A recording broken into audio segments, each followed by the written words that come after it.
Getting quality sleep is one of the most important parts of staying healthy, yet it's something that many families struggle with, especially with our kids back at school. Joining us today is Dr. Hayes with Omni Family Health to share expert advice on building healthy sleep routines for both kids and adults. Hi, Dr. Hayes.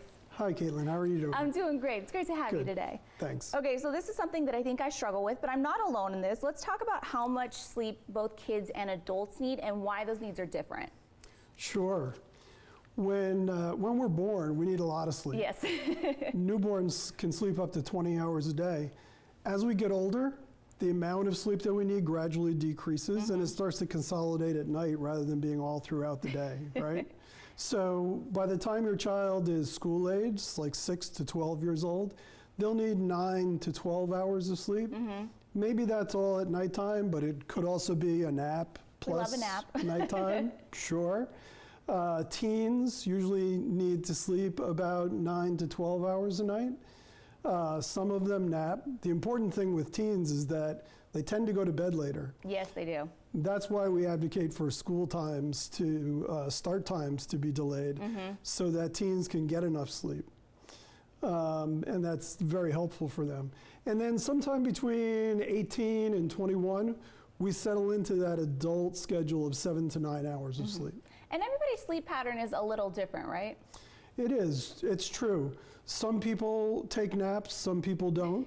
Some people tend to sleep one period through the night. A lot of people sleep too. They wake up in the middle of the night, they're up for an hour or so, and then they get the rest of their sleep. But as long as they get enough, they're good. So what might be a sign that somebody isn't getting enough sleep? Well, clearly in adults, we see sleepiness, right? Yeah, we feel it. Right. We feel like we're dragging, we can feel tired, and especially when we sit still, that's when we feel how tired we are.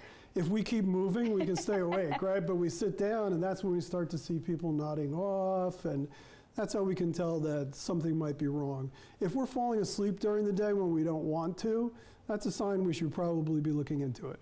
So what can parents do to help our kids from a young age start those healthy habits when it comes to sleep? You know, for people of any age, it's important to have a regular time for going to bed and a regular time for waking up. The more you can do that, the better. Everybody can benefit from having a nice, solid routine that leads up to going to sleep, because if it's the same all the time, our brain gets into a habit and it says just time to go to sleep, right? Which is a great thing. And avoiding stimulants later in the day, like caffeine. A lot of people may drink caffeine later into the day, and then that makes it harder for them to fall asleep when the time comes. I've even heard avoiding certain types of light, which is why I think they sell those blue light blocking glasses, because you don't want your brain to be tricked into thinking it's still daylight outside. Putting the blue light filter on your phone or other devices can be helpful, but the best thing of all is keep devices, including televisions, out of your bedroom. Put it away. Yes. So how does poor sleep impact our children outside of health? I mean, it can impact their mood, it can impact how they act during the day, it can impact how they learn. So what's going on there? Sure. Our brains function the best when they have their time to recuperate in sleep. Your brain gets cleaned out, memories get consolidated, a lot goes on when you're sleeping.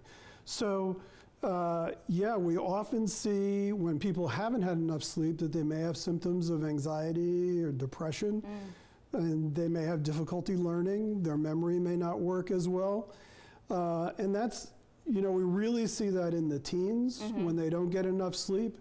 In those studies where we delay the start times of schools, we see less anxiety symptoms in teens. We see less depression. We see the test scores in the whole school go up. Just from getting more sleep. Even the teachers are happier I bet because the kids are happier. Yes, and a really interesting thing is that in high school, we see the auto accidents in those hours after school lets out go way down when kids are allowed to get enough sleep. All because they're letting their brains get enough rest. Absolutely. So when should families reach out to a doctor like yourself if they're having issues with, you know, insomnia or snoring or frequent wake-ups? Sure. If your child's snoring, that's always important to mention to your doctor, because we really should think about whether the child has sleep apnea and whether we need to do something about that. If there are other problems, often your primary care doctor can give you advice about helping your child to sleep better, helping yourself with insomnia. But paying attention to those things we talked about earlier, going to your doctor if there's a lot of sleepiness, or you're falling asleep when you don't want to during the day. Those are the important things. So how does someone reach out if they want to get a hold of Omni? Oh, that's easy. Just give us a call, 866-707-OMNI, or come to our website and get in touch with us through there. Amazing. Thank you so much, Dr. Hayes. It was great to have you on the show today. Great talking to you. Thanks. All right, we're going to keep talking sleep. We'll be back with more Studio 17.